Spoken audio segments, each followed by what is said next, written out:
You've been getting a lot of stories the last couple of weeks and they're being read by a whole bunch of different people.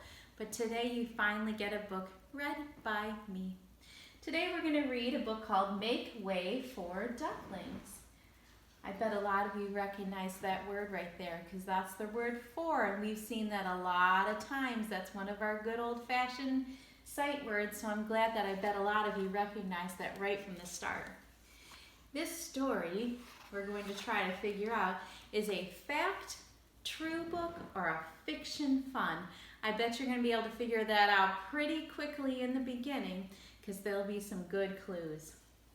Mr. and Mrs. Mallard were looking for a place to live, but every time Mr. Mallard saw what looked like a nice place, Mrs. Mallard said it was no good. There were sure to be foxes in the woods or turtles in the water, and she was not going to raise a family where there might be foxes or turtles.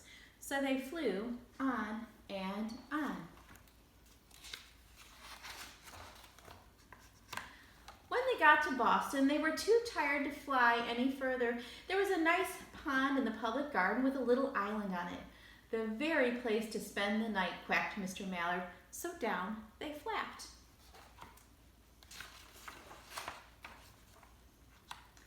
The next morning they fished for their breakfast in the mud at the bottom of the pond, but they didn't find much. Look, there they are going down, trying to find things, something to eat.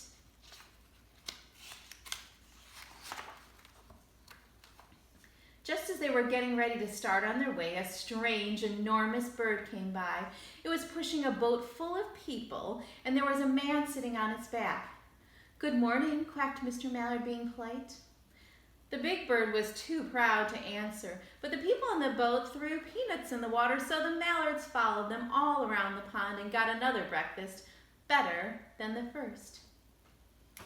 The Mallards are trying to talk to this big bird right here, this swan.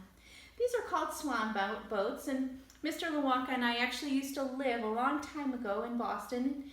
They actually have these boats still there going around with people riding on them, but this is made out of plastic. It's not a real swan.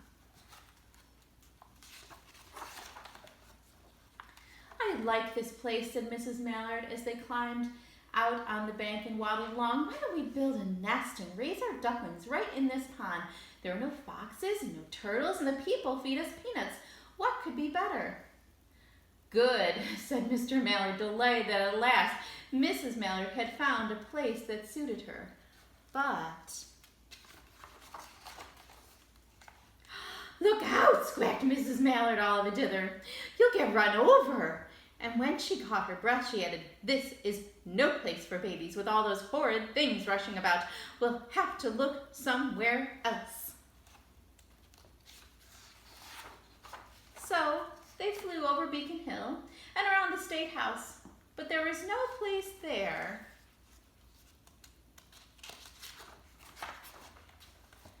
They looked at Louisburg Square, but there was no water to swim in.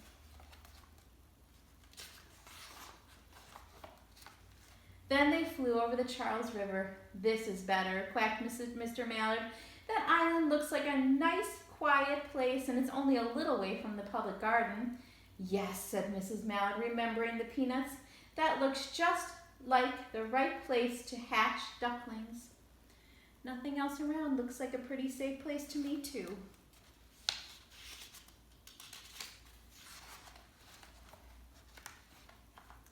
So they chose a cozy spot among the bushes near the water and settled down to build their nest, and only just in time, for they were beginning to molt. All their old wing feathers started to drop out, and they would not be able to fly again until new ones grew in. And that's something that really does happen to real ducks. Their feathers come out and they get new ones, and for a little while they're not able to fly.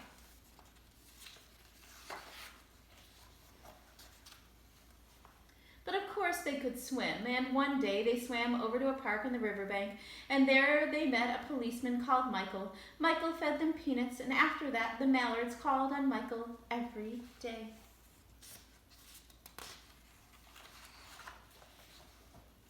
After Mrs. Mallard had laid her eggs in the nest, She couldn't go visit Michael anymore because she had to sit on the eggs to keep them warm. She moved off the nest only to get a drink of water, or to have her lunch, or to count the eggs and make sure they were all there.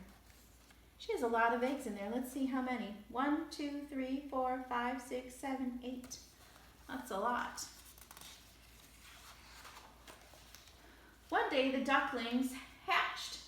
First came Jack, then Cack, and then Lack, then Mack, then Knack, and a whack, and pack, and quack.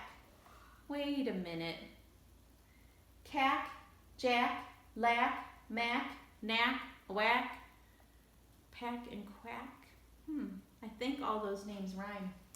It was a great responsibility taking care of so many ducklings, and it kept them very busy.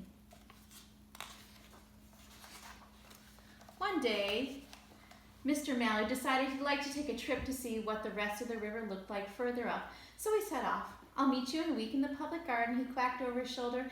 "Take good care of the ducklings." "Don't worry," said Mrs. Mallard. "I know all about bringing up children." And she did.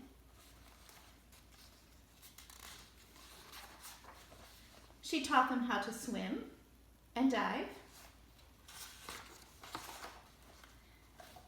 She taught them how to walk in a line, to come when they were called, and to keep a safe distance from bikes and scooters and other things with wheels.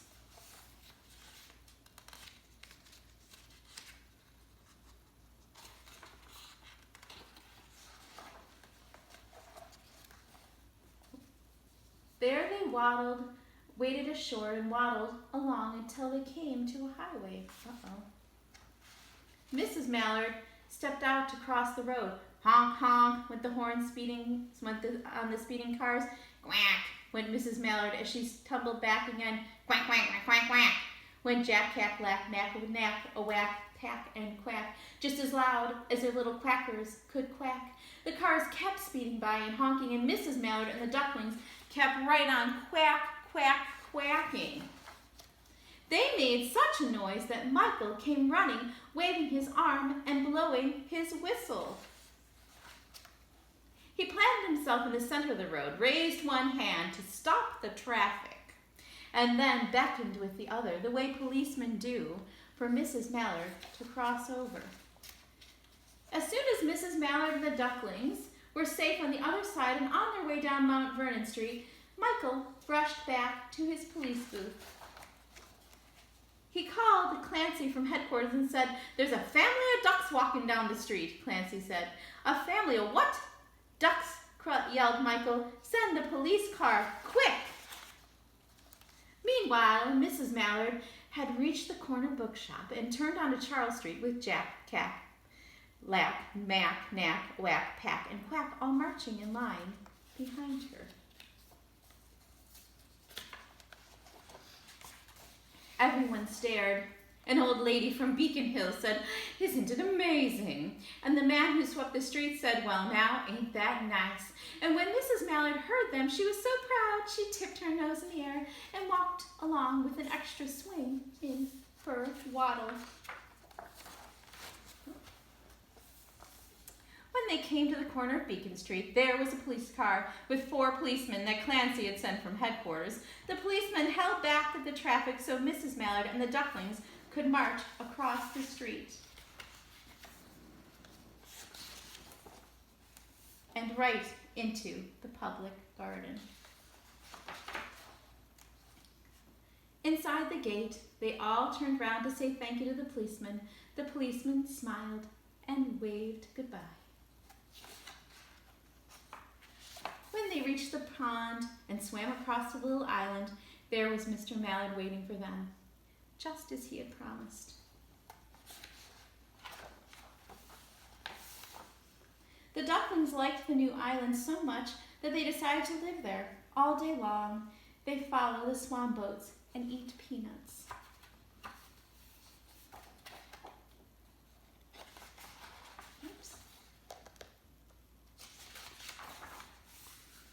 And when night falls, they swim to their little island and go to sleep. The end. I hope you like hearing this story today. And if you and your mom and dad have a little bit extra time today, you can go online and Google the Make Way for Ducklings. They have a little statue in the public garden just for this story alone. I hope you have a great day. It was great to be able to read a story to you again, and I'll talk to you guys again soon. Bye-bye.